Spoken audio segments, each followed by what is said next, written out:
to Christ the Center, your weekly conversation of Reformed theology. We're on episode number 570. My name is Camden Bossy. I serve as pastor of Hope Presbyterian Church in Grays Lake, Illinois, part of the OPC, and we've got an OPC crowd with us today. We're very thankful to have with us Jim Cassidy, pastor of South Austin OPC in South Austin, Texas. Hey, Jim, it's always great to have you with us. As always, glad to be here, Camden. We also have with us, to his left, so you take it as you will politically, but at least in the video, to his left. No. You got that Canadian influence upon you on the other side of your marriage. Adam York, pastor of Providence OP in Kingwood, Texas. Welcome back, Adam. Hello, brothers. Great to be with you on a great discussion day today. Yeah, so we're very excited today to be speaking with our good friend, Danny Olinger, who serves as General Secretary for the OPC's Committee on Christian Education. Welcome back, Danny. It's always great to talk to you.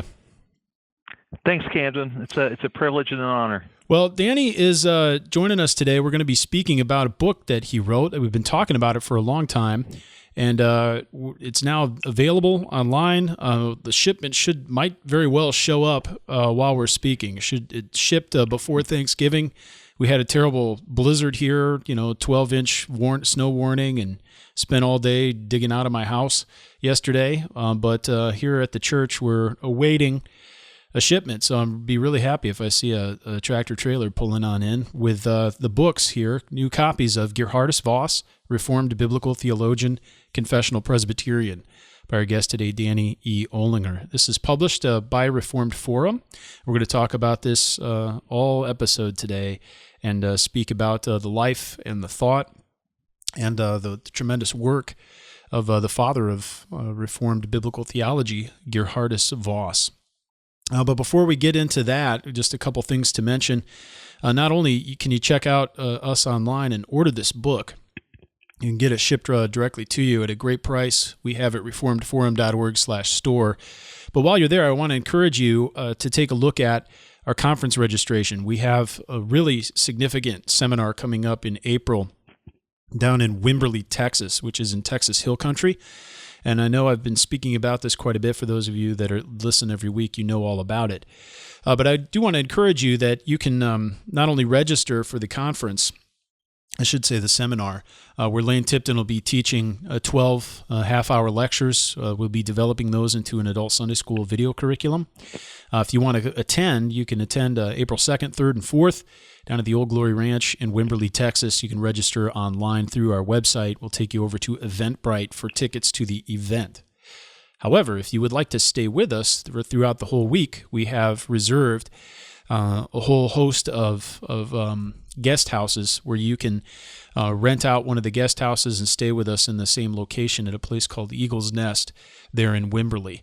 And if you'd like to reserve one of those, you can do that through reformedforum.org/store. So we have places called like the Panorama Room, there's the Perch, there's the Haven, all these different names for these little quaint guest houses. Each of them have bedrooms, couches, little living room space, bathrooms, kitchenettes, everything available all in one private little housing place that you can have to yourself or with the people you want to bring with you.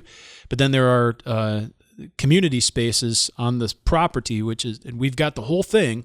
So it's all going to be Reformed Forum people, either attending the conference, the seminar, or some of our speakers and everything will be staying there on site, and we'll have plenty of time to hang out and spend time with one another throughout the day and on into the evenings, into the night, whenever we're not at the actual seminar. So if you're interested in that, all of that's available at reformedforum.org. All the information is online. If you have any questions, or if you're trying to negotiate, maybe you'd like to find a guest house, but you'd like to split it with somebody else, and you don't have anyone in particular, but you're looking for a roommate or somebody else to, from the Reformed Forum community who would like to share a spot with you, you can let us know as well. You can email us at mail@reformedforum.org. That's probably the easiest way. Contact us, and we'll try to connect people with one another. But you want to get in there early because we only, I think, have 3 of those guest houses left, but they're online and available. That's coming up in April, coming up soon. So with all that being said, I'm really excited to talk today about this book. I'm looking at the PDF now. We've ordered the book through Sheridan Books is printing it, and they do fine work. They've done. Danny, how many of the historian books have you done through Sheridan? Most all the recent ones, correct? Right. For the last 20 years, we've used them and been really happy with their work. Yeah, they do spectacular work, and you're not always going to know it, because it's not like they stamp their name on the cover of these books. They print them for very reputable publishers, but these are all archival quality, very well done. So this book that we've had printed is in it's not only hardcover, but it's Smith sewn. So it has the really durable binding. It's built in a wonderful way. It's very nice paper, archival quality, acid free, all the stuff you'd expect, and it has a beautiful dust jacket that is been designed by Chris Tobias. Now, Chris does a lot of the OP design work too, doesn't he? At least for Christian Ed. Yes, he's been our cover designer for the last 15 years, and we love his work.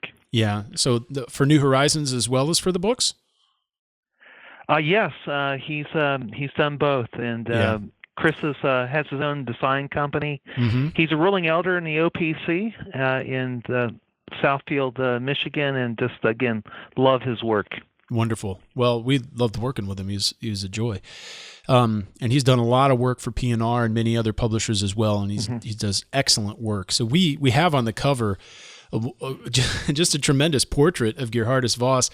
Danny, you mind? I don't know. We don't maybe need to tell the whole story about the cover, but maybe you can at least mention the artist, and we can give him public thanks for allowing us to use this on the dust jacket, because I think this just really puts a bow on the whole thing. Yes. So the Mr. Chi did this portrait in the 1980s, and he was kind enough to give us permission, and it's unique. There were only, I think, 100 prints done at the time. I was able to secure one in the mid-90s, and so just really thankful to have it. I think it looks great, and if people would like to see it, you can find it at reformedforum.org, the actual cover. But I do also want to mention that we just got this up last week, but the book is now listed on Amazon. We know we've received some requests from people overseas who would like to pre-order the book or buy the book, and we want to make the book available to everyone. And being a very tiny organization and no full-time staff or anything, we're still working on the legality of us selling overseas. It gets very complicated with VAT tax and to the EU, or even sending things to Canada. So we know how to get you the package. That's easy. We can send you the package, but we want to do it in a way that's we've got all of our T's crossed, our I's dotted, and we're doing everything legally and paying the proper taxes to the right authorities. We got to get the coins, rendered to Caesar, the things that are Caesar's here. And so we've been trying to work with a tax accountant on that stuff, but I don't need to bore everyone with why we don't have international sales available. But Amazon helps us fix that problem, because if you do want to order and you're living in Canada or over in the EU or in Great Britain, wherever you may be, you can get the book now. It's available on Amazon for pre-order, and we end up shipping copies to Amazon's warehouse, and then they sell them, and then they'll handle all the taxes and shipping and all that stuff. So if that's easier for you, you can buy the book directly through Amazon. Just do a search for Danny Olinger, or you can do a search for Geerhardus Voss, Reformed Biblical Theologian. I'm looking at it right now. Hardcover, expected the title will release December 4th. So I'm expecting that book to show up any minute, and then we'll be sending it out. Well, that's a lot of housekeeping, but exciting to talk about nonetheless. But Danny, I was hoping you could give us a bit of a background about the book and how it was birthed, starting in kind of serialized format. What first gave you the drive or the interest to write a full-length book about Geerhardus Voss, and tell us about how these were released initially and how they've eventually taken form into this hardcover? Sure. About a decade ago, I signed a book contract with a publisher in Great Britain to do a biography of Voss. That publisher came back less than a year later and asked out of the contract, and I had no problem with that, and was very appreciative even for them having an interest in the beginning. But that I had worked on it during that time, and I started to think, I think this could be done. I think that this, there could be a book here. Continued to work on it, and really the pivotal point would probably be when Grace Smallin went to be with the Lord. She had helped me so much, and it was really at that point I thought, I really need to stop researching. I need to stop taking down every note, and really just need to do this. And so I talked to Greg Reynolds, who was the editor of Ordained Servant, and asked him if he would be interested in having a serial, these articles on Voss come out in serial form, much like the Presbyterian Guardian used to do in the 1940s, 50s, and 60s, and always used to love when you'd see R.B. Kuiper or John Murray having the articles which would be turned into books, and Greg was very enthusiastic, could not have supported me more, and we started to produce the articles and print them in Ordained Servant. Yeah. And so, people should know that even though these articles have really been put out, could you, in Ordained Servant, prior to them being collected here for publication, can you let listeners know at least some of the morphing or the changing that has happened in any new material that has made it into the book? Sure. We went over the footnotes extensively. There's been major changes in the footnotes, additions, corrections, textual additions. So in the main, every article is the same, but every article, I believe, has been changed in one way or another, tried to improve it, particularly when you're writing in serial form and you have to publish every month. There's some things that you just have to go with what you have ready at that time. And so having a little distance after we completed the Ordained Servant run, and with your helping to get this published, we were able to smooth things out. And so it's a much, what you have now in the book is something, it's the grammatically, editorially, professionally, it's just so much smoother because we had more time to really work on it. Sure. And I trust people will enjoy reading an actual book form of it as well. So I'm delighted with this. I can't wait to hold it in my hands. But, having spent a lot of time with the text, magnified to 300 or 400% in some cases, and down to the nitty gritty details of sixth spacings, between initials, all sorts of stuff. I've had a lot of time with this and must say that it's a tremendously well written and enjoyable book. I've read it many, many times, and I can't wait to share it with people. Hopefully they'll love it just as much as I do. Well, Jim and Adam, what's been your experience not only with this book, but all of Danny's work in the past, and kind of this, I don't know if it's a resurgence, but we would hope it would be such. Here at Reformed Forum, we love Geerhardus Voss so much. What has he meant to you, and I guess what are you thinking about this book and its prospects for raising up a new generation of biblical theologians? Voss was introduced, I was introduced to Voss back in my days at Westminster Seminary, and under the tutelage of Dr. Gaffin, of course. And so I've been reading Voss since my seminary days, and to kind of say that the way in which he taught me to read the Bible has revolutionized the way in which I read the Bible is somewhat of a mantra, I think, among us today, in the Reformed Forum circle, certainly. And but it's true.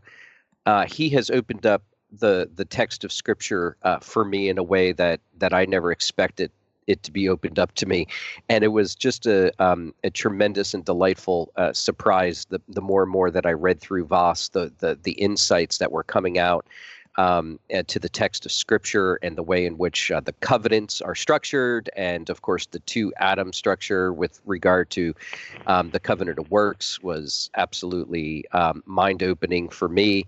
It taught me to read the Bible eschatologically from beginning to end, which again was something that I didn't anticipate. I didn't realize was even out there. And so he's been a tremendous disciple I've been a tremendous disciple of his in terms of just sitting at his feet and learning from him. And Sure. of course, Danny has, introduced him to us and to a broader readership. And so this book is exciting, if for no other reason than I pray and I hope that more people will have that experience that we have had here in learning under Voss, in so much as Voss teaches us about Christ, the Christ of Scripture. And that's where it's been such a benefit to me. Mm. Sure. And I'll just echo that and simply say that, but I came at it through a slightly different route at Westminster, California, being introduced to Voss through, being baptized in Voss, as it were, through Dr. Robert Stremple and Meredith Klein. And Lane Tipton and I were out there together, sort of putting all these things together in our heads. He I think quite a few steps ahead of me, having gotten there earlier. But I think also when I was there, and Danny, you were there at Westminster, California for a little while too, right? Yeah, no, in the 1980s for a little while. So, yeah, when I was there, Peter Jones had everyone write a paper on 1 Corinthians 15:45, and so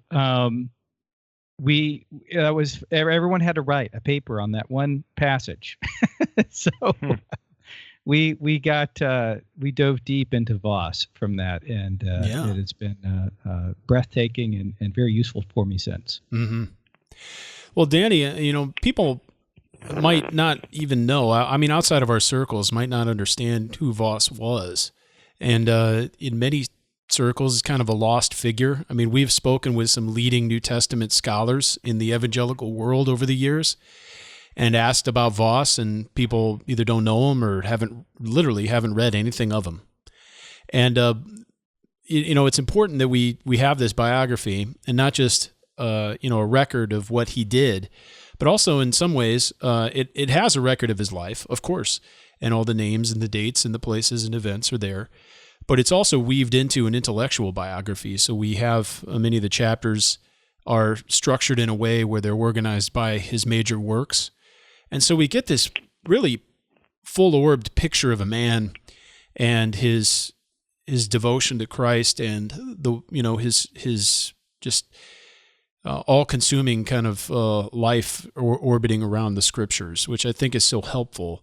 And it reminds all of us of, the incomprehensible God and how he reveals himself to us and how he has established a covenantal relationship with all of his people. I hope that people understand that, even as they maybe consider buying the book, that this is more than just, a Wikipedia entry about a man's life. You get a real sense of who he was and why he was significant, and in a way kind of recovers the gravitas of this figure. I was hoping maybe you could just introduce him maybe and speak a little about his family to begin with. We could talk about life in the old country as well as his early education. But, for people who are just being introduced to the historical figure, they've heard us mention his name a lot, but they might not know much about him. If you could just give us a thumbnail sketch just to get us started. Yeah, Voss was born in 1862. His father was a Christian Reformed minister in the Netherlands, and quite significant figure. In the Netherlands, the Dutch church had gone liberal, and in 1834 there had been a succession, which became the Christian Reformed Church.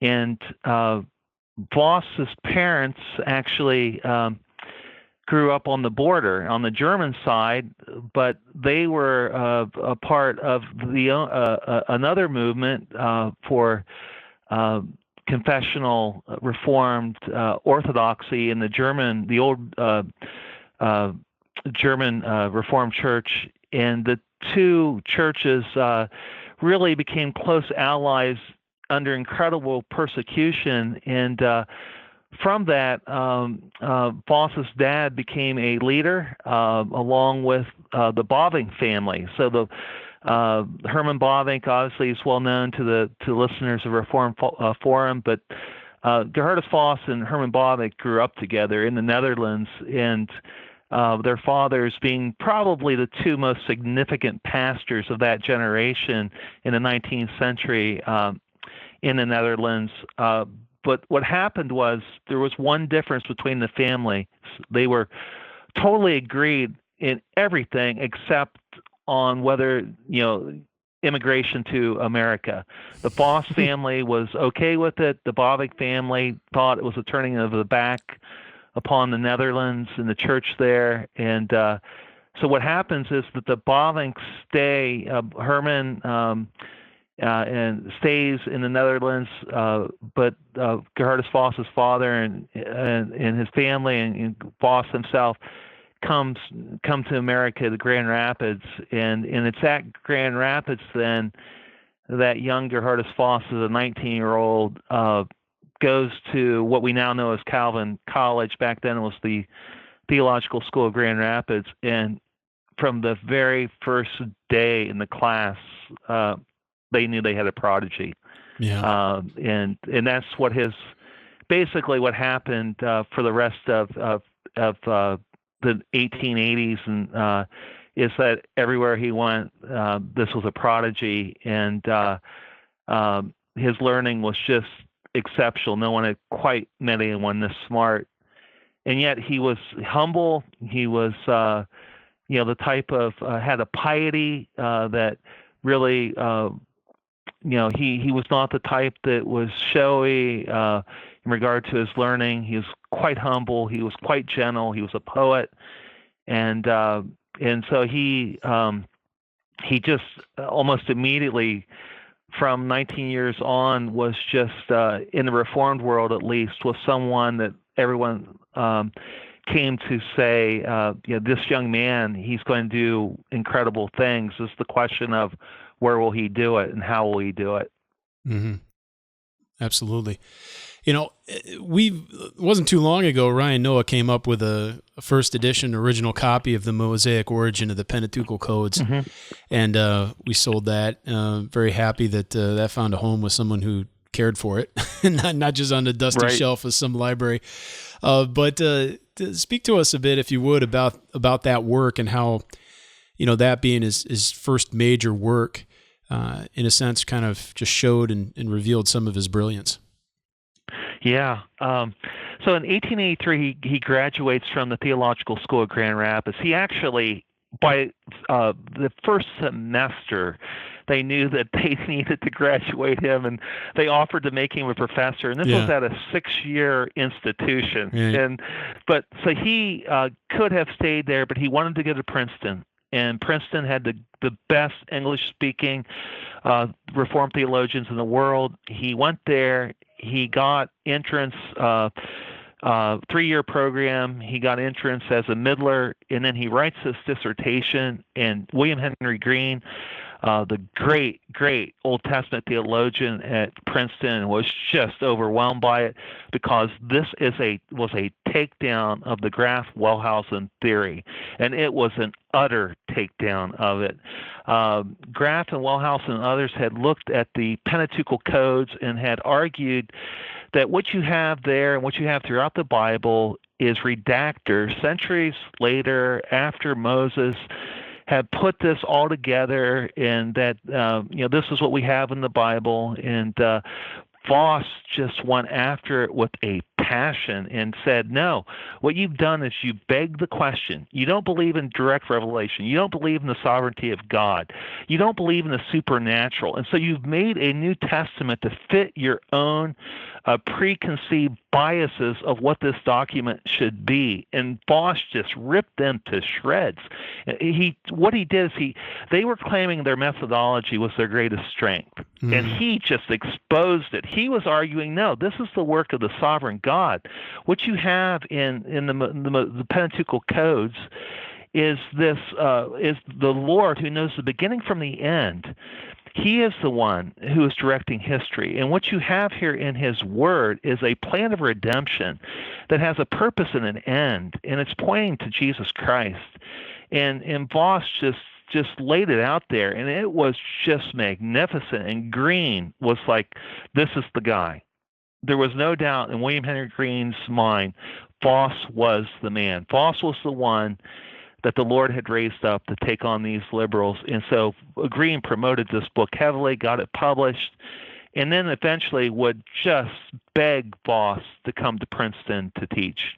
It's remarkable that the claim of the liberals, of the higher critics, was that this was that their approach, their methodology was a truly scientific methodology, was a purported scientific approach to the scriptures, and the way that just Voss exposes that by basically saying you claim to be scientific, but you're anything but, and offers an approach that is faithful to the scriptures and that is scientific, at least in the from the God's perspective. Yeah, that's exactly right. Basically, Voss says, look, it's what you're doing is this: anything that doesn't fit your theory, you're calling into question. It was outrageous, and I think that later critics through in the 100+ years that have preceded have recognized that they're embarrassed by this methodology now, but back then it was all the rage. And so he's calling it into question. He's really a pioneer in calling it into question. And it really is foundational for what in our church, the Orthodox Presbyterian Church, what Cornelius Santil would do after Voss.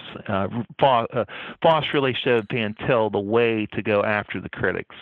The significance here of that is that on the one, what Voss and Van Til do, but what Voss does particularly, as we're focusing in on him, is that he shows how I don't know if he doesn't necessarily do this intentionally, but at least from my perspective, what he shows us is a better way of doing Christian scholarship, which is neither liberal on the one hand nor fundamentalist on the other. Right? He doesn't reject their method because he's running to some other form of artificial approach to the scriptures, but what he's wanting to do is be reformed in his approach to scripture, because he believes that being reformed is the most scriptural and most consistently biblical approach to all of life.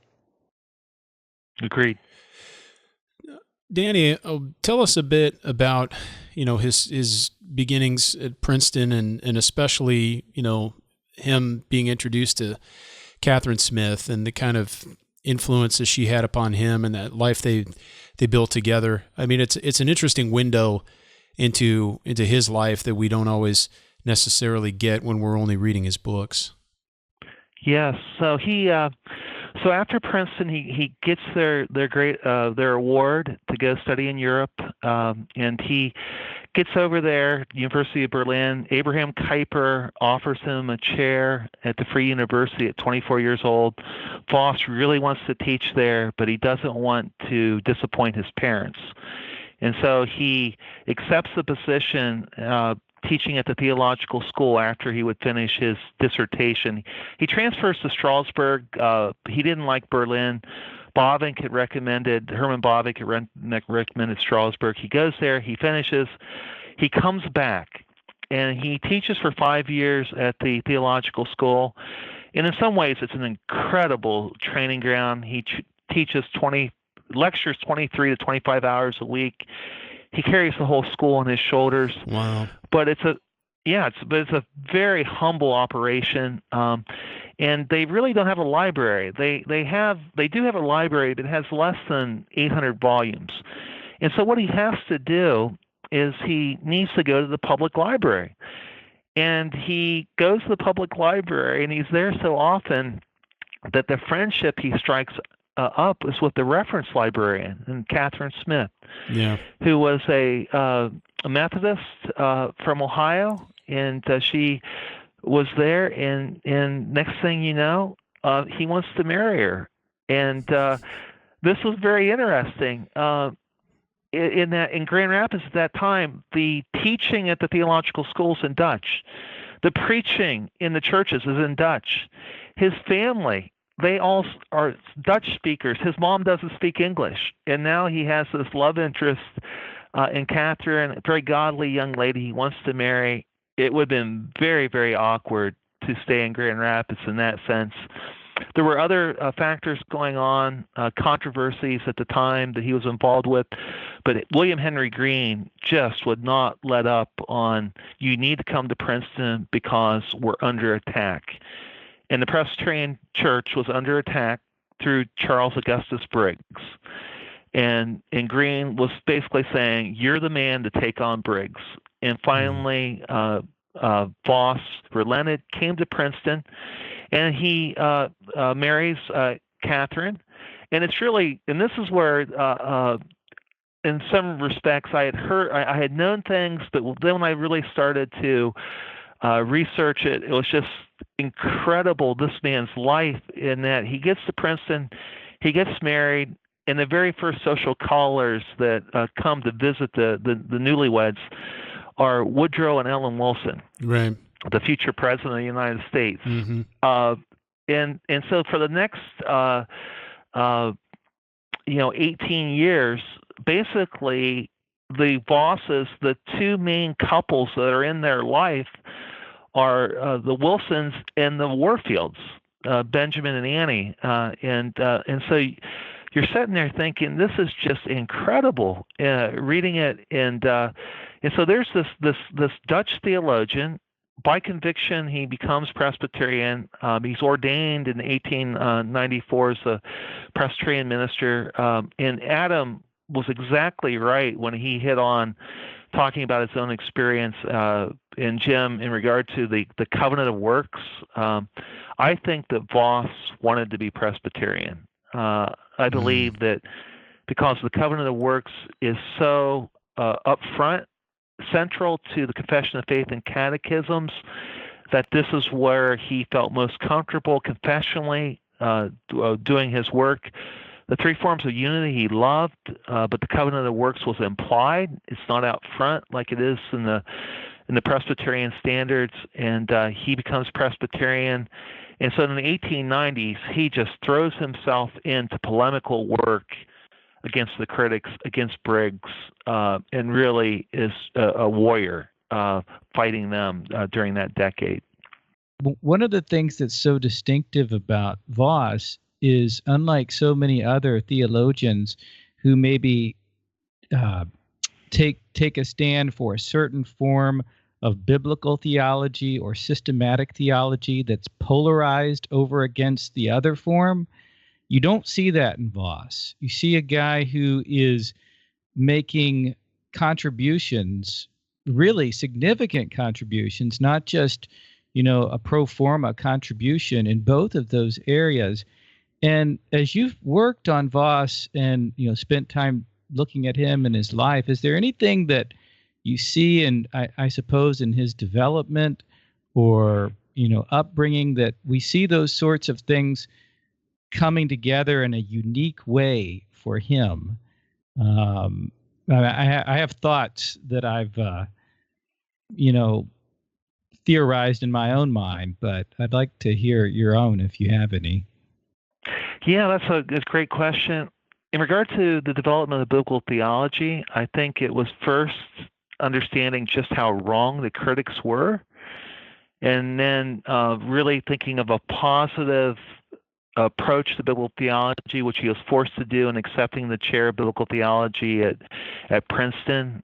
In regard to systematics, it was those 5 years teaching at the theological school where he ends up writing his own systematics. He could have used Hodge, he could have used Turretin, and could have used others, but he writes his own, and I think by doing that he's forced to think about the relationship between the two. And then I think he has this incredible friendship with B.B. Warfield, the great systematician, the Lion of Princeton, in which twice a day for 30 years they walked together. Mrs. Warfield, Annie Warfield, was so often bedridden, so that meant that Benjamin Warfield had to keep a very rigorous schedule. And in that regard, Voss and him had a standard walk around noon, and then they had one in the evening. And they did this. I mean, if it wasn't raining, that's where they were. And I think they just talk through these things and developed them. It's kind of rough for the historian, isn't it? That they had so much face-to-face contact means they're not writing letters. Exactly. That's exactly what happens. Well, it is a tremendous relationship between those two, and it would have been really neat to plant a microphone on them. Yeah. And Warfield didn't. Well, I think at one point he made an effort to learn Dutch, but I mean, I don't think that he would have read Voss's dogmatics, but maybe he got on the walks. I guess he got them all anyways, and I think he was a very, very, very slow Dutch reader. I think he could understand certain words and things like that, but incredibly slow. That was my sense from the research. I see. Okay. Just for the sake of our listening audience, Danny, would you be willing then to kind of picking up with his inauguration as professor of biblical theology? I mean, that's sort of a catered position for him. I mean, he's coming there to provide an alternative to what is becoming known as a distinctive kind of discipline under Johann Gabler and the approach to biblical theology he's proposing. So there's this kind of biblical theology has somewhat of a negative connotation, at least from the perspective of conservatives, even down to today. But Voss wasn't interested in jettisoning the terminology of biblical theology at all. And he's there to provide an alternative, a faithful alternative to biblical theology. How did then Voss understand the discipline of biblical theology? What is biblical theology, and why is it still a term that we ought to embrace and use even down to today? Yeah, you're exactly right in regard to the history of it and what he was encountering. Biblical theology is the history of special revelation. It's what we have in the Scripture. So that Voss understood that what we have is covenantal, and so you're not dealing with a school, you're dealing with a covenant.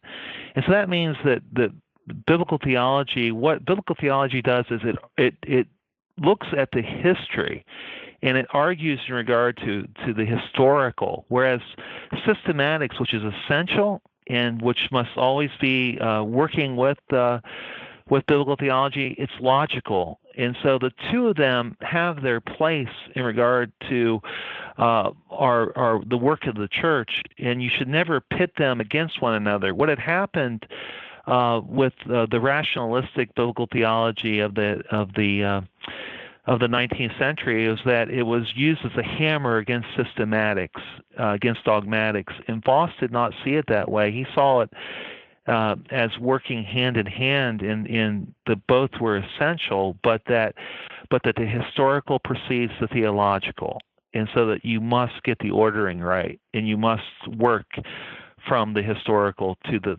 theological. And that's one of his great contributions, which we're all so indebted to, in that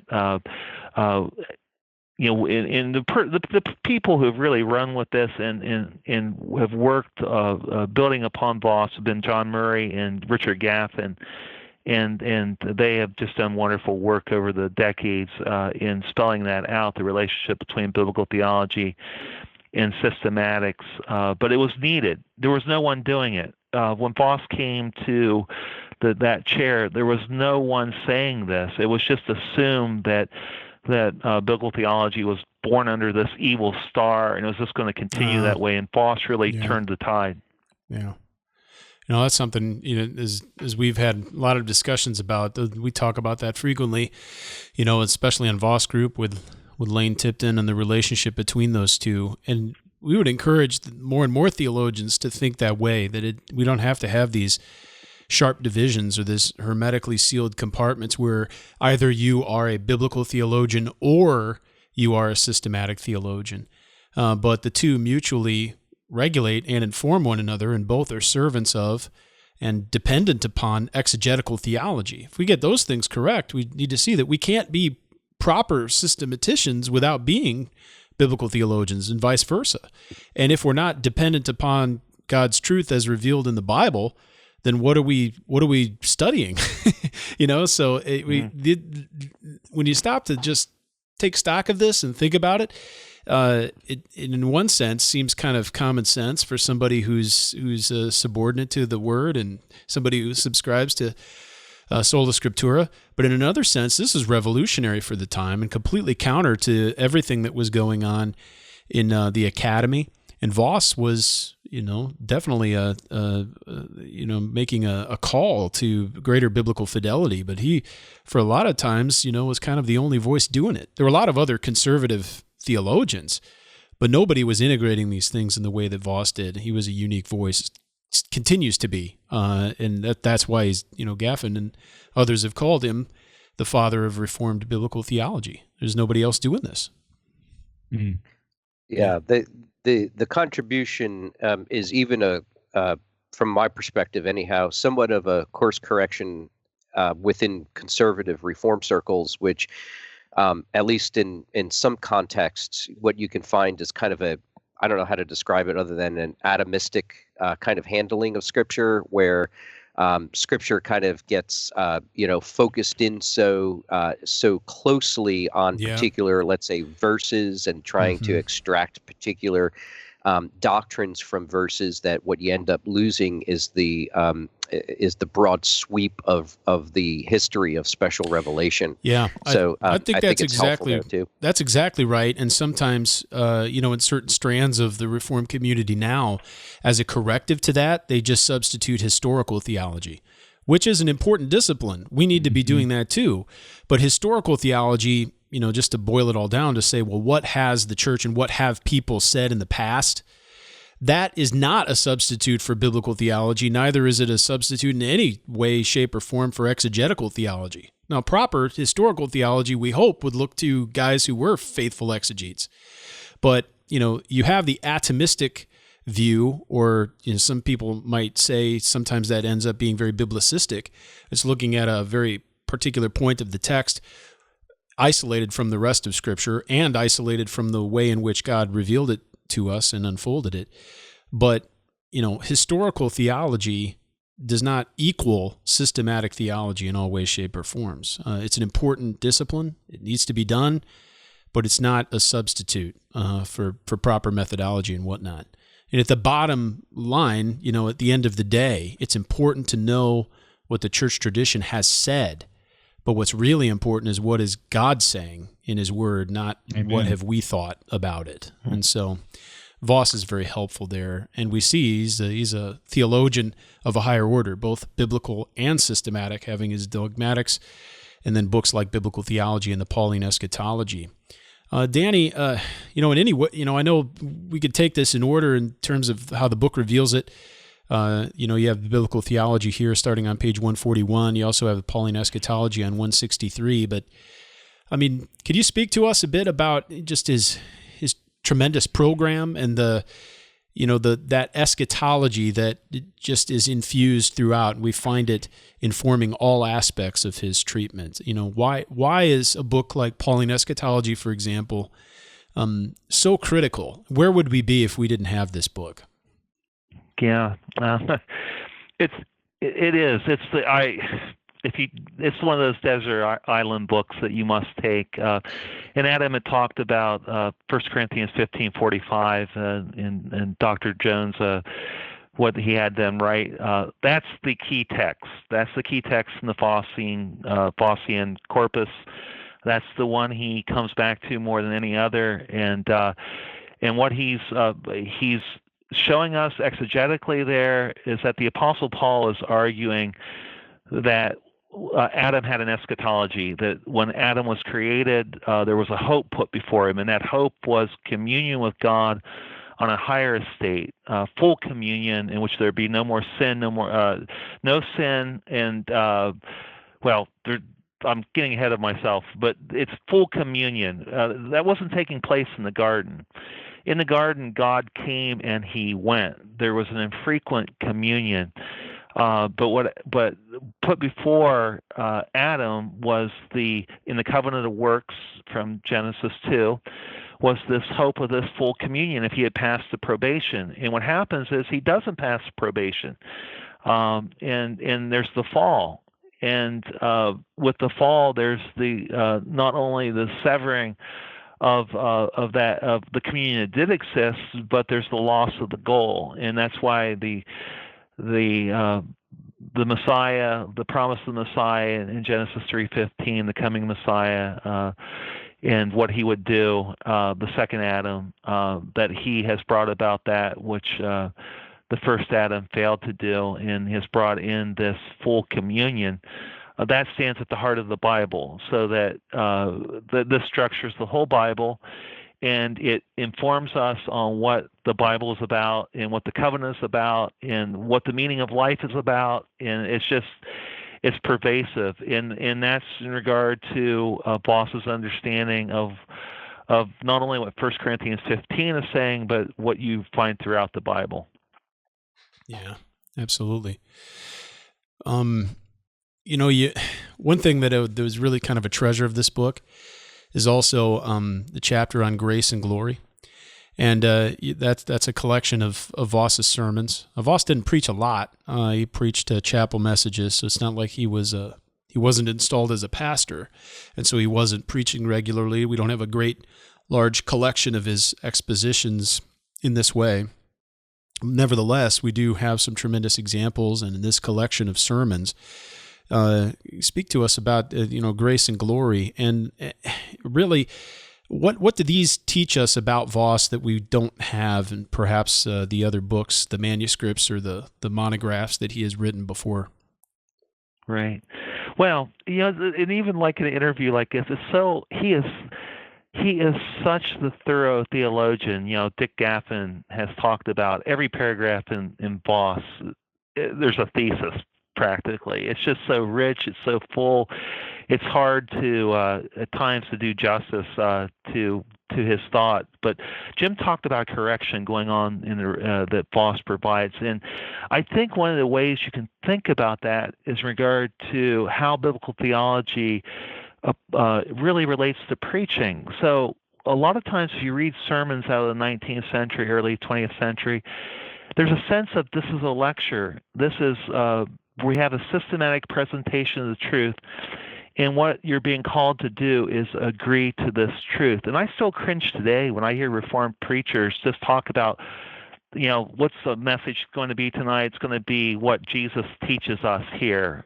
So that we can agree with it and apply it to our lives. And look, I'm thankful for sound orthodoxy, but what Voss is getting at is what you see in the Scripture, and what you see there in regard to the biblical message is that in the herald of the Word is that you're being called to find your life in Christ, to live out of Christ, because he's the one who's gone before you and has done what you could not. He is one who's lived a perfect life, and yet he has died an atoning death. So that the preaching of the word should always come back to Christ and him crucified. And the text will take you there. And so that it's a finding of your life hidden in Christ. And so it's not agreeing with the text and overcoming a gap that's between you and Christ, but realizing that by the grace of God and by the work of the Spirit, you've been made alive. You're new creation. You've been planted in Christ. And you are now dwelling in heavenly places. And what you are called to do is to live out of that union in a way that brings glory to God and shows love to your neighbor. And so it's a cross-oriented preaching that takes place. And you can see this in his sermons. And you begin to realize this is real application. This is most practical. He's getting at the most practical thing in life, which is the cultivation of communion with the living God. And so it's revolutionary. It's at Voss's sermons, it's like this hidden gem. You're sitting there thinking, this is what he did on the side? It's incredible. I know. He becomes the most influential preacher. He does it on the side. Yeah. I think sometimes, people have conceptions about what sermons ought to be, but they're largely informed by what sermons have been, rather than what the Bible is saying, or even if we just look at the examples of sermons and exhortations in Scripture, if you just delivered one of those, even verbatim, I imagine in churches, at least if there was some biblical illiteracy, that they didn't know that you were just, reading Acts 2 or the book of Hebrews or something like that. Right. If you just ripped off the book of Hebrews, for example, word for word, some people may say, well, didn't really have much much humor in it. It wasn't as much application as I'd like, and we're just like, well, where did our ideas come from? And Voss is helpful, for these sermons are very useful for teaching us, and maybe kind of peeling back some of these just sociocultural conceptions we have from who knows where, and just letting the Bible speak in the way that the Bible speaks. I mean, in some ways, Murray's sermons that were recently published kind of help us in that regard too. You see some sermons there where it isn't always the, didactic or like a 3-point approach and stuff like that, and they're just unfolding the text, and the text speaks and it drives us to Christ. And if people in the pews say, well, this isn't applicable to me, or this isn't practical enough, we'd say, well, what could be more practical than you understanding that you're united to the risen and ascended Savior? I mean, I don't know what to tell you if that's not good enough for you.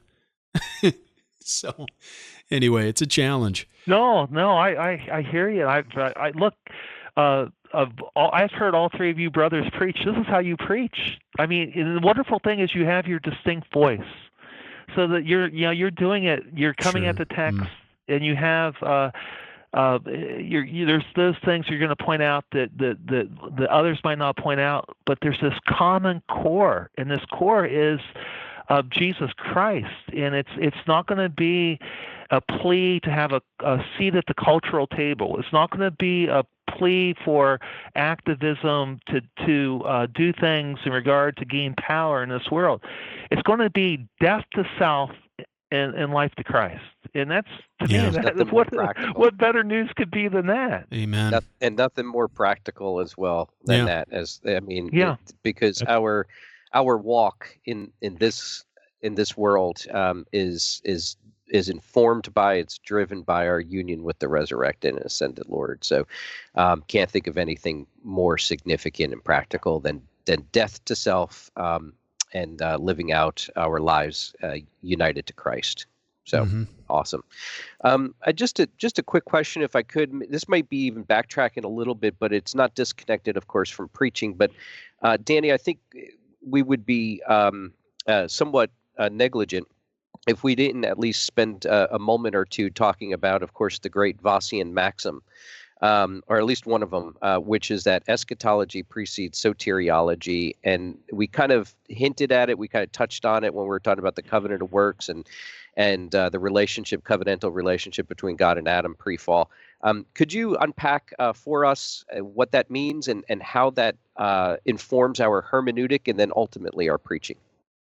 Yeah, before when Adam was created, prior to the fall, he had a goal, and that goal was to commune with God on a higher estate, and that goal has never changed. But what happens is the fall, Adam is no longer he's deserving of God's eternal wrath and curse for having sinned, and that it takes the work of another. It takes the work of Jesus Christ. And so what happens then through Christ's work on the cross, soteriology, salvation, it comes after eschatology. The eschatology precedes soteriology. And so if you understand this, then you understand what everything is driving to, and that goal, and why, what's happening in the epochs of redemption. That's what Voss is really laying out for us. And here's my sense, Jim, and Camden and Adam. The Reformed world agrees with this consensus. We might have our intramural disputes about certain things, but there is an overwhelming consensus that this is correct. Mm-hmm. Yeah, I think there is, and that's such a critical aspect. We've been calling that the deeper Protestant conception in many ways, and that's what Voss called it in his dogmatics. But we've been using that as kind of our our motto of late, and contrasting that with the deeper Roman Catholic conception, or the deeper evangelical conception, or the deeper modernist conception in many ways. And really, we're trying to demonstrate that the Protestant conception, rightly revealed, is a Reformed conception. It's just the biblical conception. And when we start to unfold this and study it and consider it more closely, we see how other traditions have, fallen away from it or strayed from that basic idea, and have no place for a covenant of works, have no place for, this greater, higher, eschatological, consummate relationship between God and man. That's what it's all about, and we need to reaffirm that. And that also colors our understanding, I think, of our entire lives. To connect this back to preaching and also Voss's life, we're pilgrims. And when we speak of the book of Hebrews, Voss is a tremendous book about the teaching of the Epistle of the Hebrews, concerning the Epistle of the Hebrews, and in an understanding of the church's life as a pilgrim life. Another book that you've edited, of course, is History for a Pilgrim People, which is a collected essays and writings by, our favorite Charlie Dennison. And I'm very thankful for all that he wrote. Danny, you and I have had conversations whenever I'm down in the ministry. I always pick that book up and always reminded of the fact that we're pilgrims here, and not, as you've mentioned earlier, seeking worldly esteem or power or influence or whatever. We're seeking to be faithful, and being faithful doesn't always mean that's going to be pleasant in the here and the now, but we're not living for the here and the now. We're living for the kingdom of God, which is breaking forth. It is inaugurated. It is here, but we're living for our eternal rest and striving to enter into that rest. But there's so many aspects of Voss's life that demonstrate that he's not just writing these things or thinking about pilgrim identity or thinking about the deeper Protestant conception and just theorizing and saying, well, this is what the Bible teaches, here's the theology of it. But he was forced to live this. I mean, there's so much unrest at Princeton. There was so many confessional changes and just an erosion and a collapse in the Presbyterian church, of which he was a minister. Later on, there's his health and all sorts of things are just piling up in his life. And then the founding of Westminster, of which he was only an encourager from a distance. But Voss's life is demonstrated as he was a pilgrim. He lived a pilgrim life. And I think that your book is so helpful to speak to us and demonstrate this to us, how this actually worked out in the life of someone. He wasn't merely just sharing his theories, but, walking the walk as he talked the talk.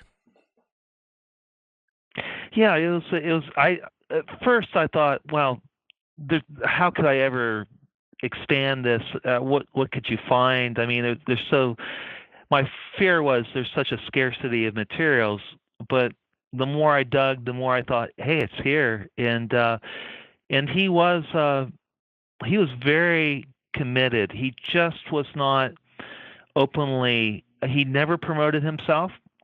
I mean, that was, that was Herman Bavinck's words about Voss. He said a man can be too modest. He never sought the limelight. He was so quiet. He was so frail. He was such a poet. He was always in the background. But for those who were leading the fight, particularly Warfield and Machen, they loved him. They just absolutely loved this man. You have a quote on page 298 of the book from Charlie Dennison that says this: "It could be that the most important theologian to the OPC in its formative days was Geerhardus Voss. Even though he never joined the new church or even sought to influence it, Voss could be as much the OPC's fundamental counselor and essential to the OPC identity as any of the people usually mentioned." And I'm so glad you brought that into the book and seek to bring that out, because a lot of times I don't think that's generally thought of in OPC history. I don't know if we could say there wouldn't be an OPC without Voss, but it would be a much different OPC. And maybe you can just reflect on that and how, I mean, it's a very broad, open-ended question, how Voss's influence came in and has helped to shape the character of our church and its theology. Yeah, thanks. You've read right through me. I mean, that's like a thesis statement right there. And so I did try, but I wanted to make sure in this book to really go where the primary documentation was, the primary sources, and not just what I thought was the case. But the more I kept on looking and the more I was reading, I think Charlie was exactly right here. Voss, think about when we were formed in June 11th, 1936. We were so young because men would say, my church is conservative. We're going to be okay. We don't want to give up the building. I don't want to give this up. I don't want to. Yes, we're dealing with the Great Depression, and so they just say, I'm supportive of Machen, but I just can't take that risk. And so what happened was we were so young. It was the young men who joined Machen, so that the average age when we were ministerial age when we were formed in 1936-37 was under 30 years old. And that meant that it was all these young men who were taking the stand, and a lot of them had been with Machen at Westminster. But think of the leaders at Westminster itself who became the unquestioned leaders of the new church. You had Van Til. He was at 41 years old when the OPC was formed, and I tried to show in the book the absolute devotion that and admiration that Van Til had for Voss. You had R.B. Kuyper. R.B. Kuyper was utterly devoted to Voss. I didn't bring it out in the book, but he was one of Voss's boys. You had John Murray, who Ned B. Stonehouse, Machen himself. All these guys are slightly older than the young men in their 20s who are the ministers, so that the leadership of the OPC across the board, John J. DeWard, who I talk about in the book at length, they're all Voss's boys, and they become leaders in the church. So there's this stamp. Charlie's exactly right. There is this stamp upon the church that's Vossian, and what I tried to bring out in the book was it's not just biblical theology, it's confessional Presbyterianism. This man for 30 years fought the good fight in regard to confessional Presbyterianism. And so that's why the book is titled the way it is that if you're going to understand Voss, you're going to have to understand it's more than just biblical theology. This is someone who also was going to take a stand for confessional Presbyterianism. Yeah, absolutely. The question, that always comes up in this context, Danny, and so in some respects, I kind of am reticent to bring it up, but it came up during the conference, and so I'll bring it up here because people in our listening audience may be thinking it. But obviously, Voss didn't follow Machen to Westminster Seminary. He did not join the new church in 1936 with Machen. So maybe you could address that kind of white elephant in the room. Oh, sure, he should have. It's very disappointing. He should have. Robert Dick Wilson, same age, came and supported Machen and at Westminster. I had great help in regard to, finding documentation in regard to this issue. So I have what 3 of his 4 children said on why he didn't go to Westminster. Basically, I tend to agree with J.G., his oldest son, that it was a question of the pension, the money, and then it was his health. I mean, he was near death. Everyone thought he was going to die in 1928. Everyone thought he was going to die the year before Westminster was formed. And so his health was horrible. His finances were horrible. And so he doesn't go join Westminster. And yet his wife, Catherine, couldn't have supported it more. She makes her son drive her down to the opening night, September 25th, 1929, the opening day of classes, so that they can attend the banquet afterwards, which is really stunning. So she's there. She is totally supportive of Machen, so he should have done that. By 1936, though, Voss's health is he's frail. He's just Catherine's dying, and he's he's in that sense. He's going to spend the rest of his life with his children, and he's not going to be very active. But what I try to bring out in the book is that every one of his children and his wife leave the mainline Presbyterian Church. All of them. J.G. and his wife Marion become missionaries for the Reformed Presbyterian Church of North America. Catherine ends up joining, as does Geerhardus Jr., the RPCNA. Mary Ann becomes a member of the Christian Reformed Church, and Bernardus becomes a member of the Orthodox Presbyterian Church, a ruling elder. So you can see in his family that they all are committed, but why he doesn't change, he should have, but he didn't. And so that's just the truth. And I try not to sugarcoat that. I try to put that out there. Sure. It is what it is. And, it'd been nice if you did come over, but, things don't always work out that way. And we know that his heart was with them. And we know that those guys, those young OP ministers, especially Van Til, was so devoted to him, and they would go visit him regularly. And, they were with him to the end. Could you speak a bit about kind of the sad thing about his death and burial, and how, really the only ones by his side, even in death there, other than our Lord, of course, was his very close family and those men who did move on to the OPC? Yeah, in some ways, yes. In other ways, it's kind of glorious in that he had they had a service in Grand Rapids, which H.H. Meter presided over. That's pretty. H.H. Meter is a wonderful theologian in his own right, and you have the Meter Center. He had such a tremendous influence upon Calvin College in Grand Rapids, and he conducted that. And Van Til conducted the burial service in Roaring Branch. But only there were actually, I think, 6 people who were at Roaring Branch: John J.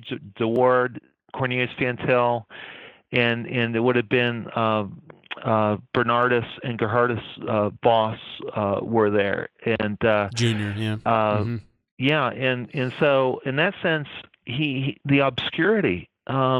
He had been on the masthead of the Princeton Journal in one form or another for 48 years. And my math might be wrong. Actually, it's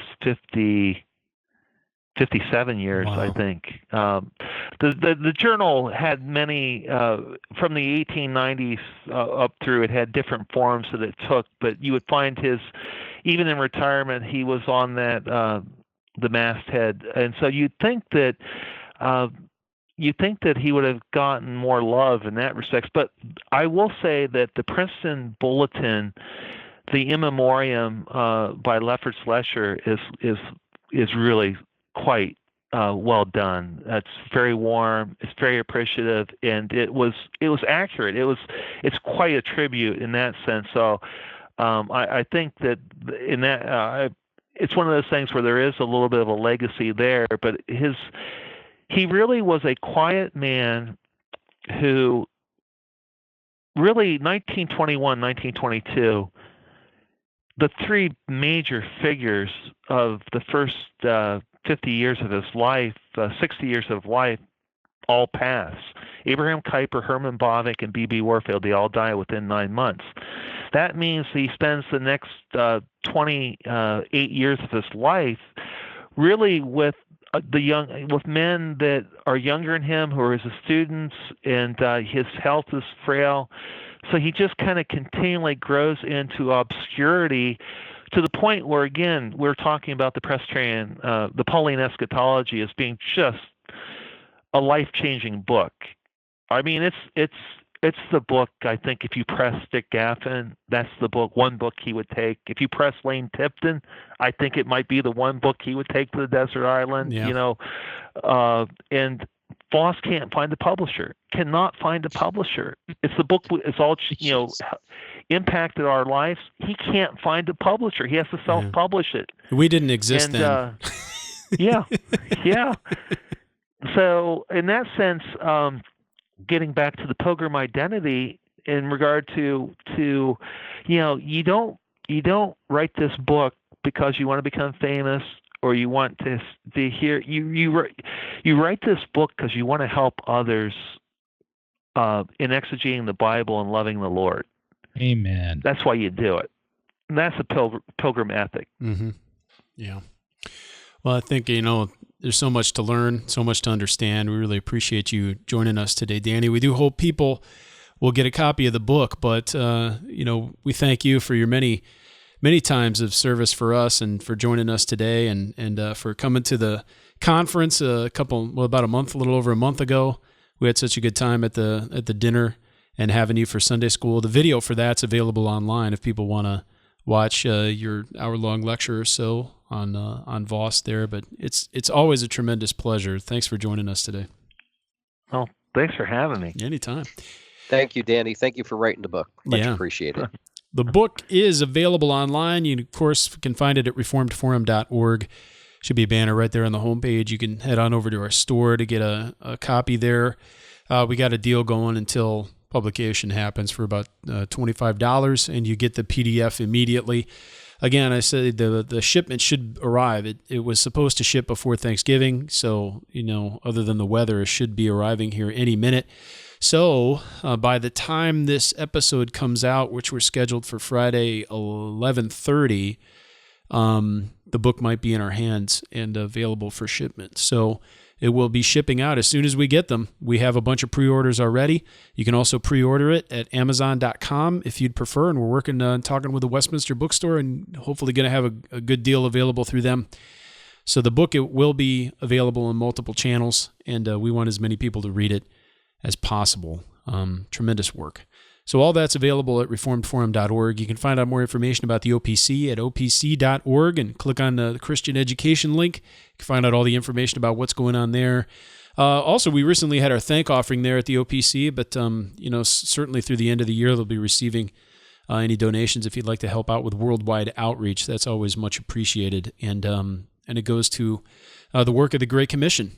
Whether that's in the work of established local churches within presbyteries through Christian Ed, whether that's in regional churches, but yet we don't have established local churches, that's through home missions, or whether that's in places where we don't have regional churches yet, that's through foreign missions, but it's all the same activity.